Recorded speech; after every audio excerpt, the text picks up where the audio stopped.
Let's talk about some mortgage basics. What do lenders look for? We look at income, assets, and credit. So income, you have to make enough money to be able to qualify for the mortgage payment. So we're looking at things like stability of income and how long the income is going to continue. So stability, job changes are not always bad. People change jobs to make more money, that's great. The more money you make, the more house you can qualify for. But if you're changing jobs a lot, it kind of looks bad. Some people think that you have to have had your same job for 2 years or even be in the same industry for 2 years. That's not necessarily true. You can get a brand new job and still qualify for a house, but we're really looking for stability. If you have job changes, does it make sense? Are you changing jobs because you don't like working? Or are you changing jobs because you keep making more each time? If you keep making more each time, that's great. We like that. It shows why you're changing jobs. And then just that stability, anytime we're gonna use any type of income, it has to be able to continue for 3 years. So if you have a job, we have to assume that you're gonna be able to keep your job for 3 years. If you're getting things like alimony or child support, are you gonna get those for the next 3 years? Are you living off money in a savings account and that's not gonna last for 3 years? Those are the big things we look at. Will your income continue for 3 years? And are you stable? Some people I talk to think that retirement income doesn't count, or if it's a fixed income, you can't qualify for a house.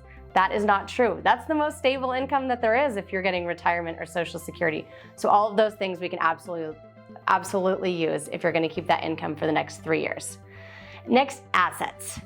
You have to have the money that you need for your down payment and closing costs. So people ask me all the time, when do I need the money by? When do I actually have to pay my down payment? Paying your down payment is pretty much the very last thing that you do. But for us, we have to show that you have that money in your account for us to be able to qualify you. So you have to have all the money in your bank account pretty much at least 1 or 2 weeks before your closing date. So if you have money coming in from like a bonus from work or a gift from family or things like that, it has to all be in your bank account at least 1 to 2 weeks before your closing date. That way we can approve you. But we also have to tell the underwriters where your down payment's gonna come from. So maybe if you come to us and you don't have all the down payment in your bank account, at least tell us where it's gonna be coming from. That way we can make sure it's coming from an acceptable source. And we have to verify where it came from.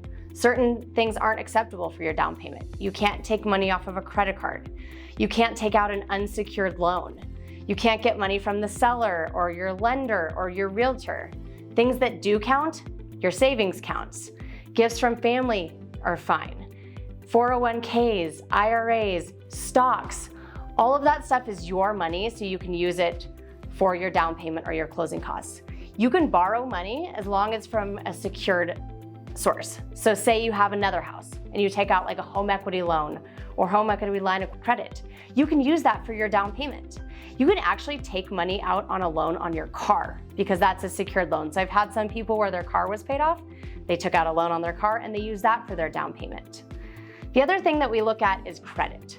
There's gonna be a minimum credit score that every lender is gonna have based on the type of loan that you get. So for example, at Guild, you need a 540 credit score if you're getting an FHA, VA, or USDA loan. And you need at least a 620 credit score if you're getting a conventional loan. And then we're not just looking at your credit score, we're also looking at what's on your credit report. If you have apartment collections, that's gonna be really bad. We're not gonna like that. You're gonna have to pay those off. We look at your payment history.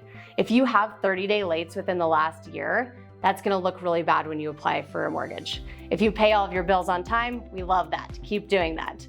We're gonna look at how much money you owe on your credit cards. What are your monthly payments? Do you have a car payment? Do you have a side-by-side payment? Because all of those monthly payments add up and that impacts your debt to income ratio. So I know a lot of people I talk to, they think it's about the amount that they owe. No, it's about your monthly payments. That's the main thing that lenders care about because that affects how much money you can afford to pay on your mortgage payment. So income, assets, and credit. Those are the top 3 things that lenders look for. I'm Amanda Ray with Guild Mortgage. Love to answer any questions that you have.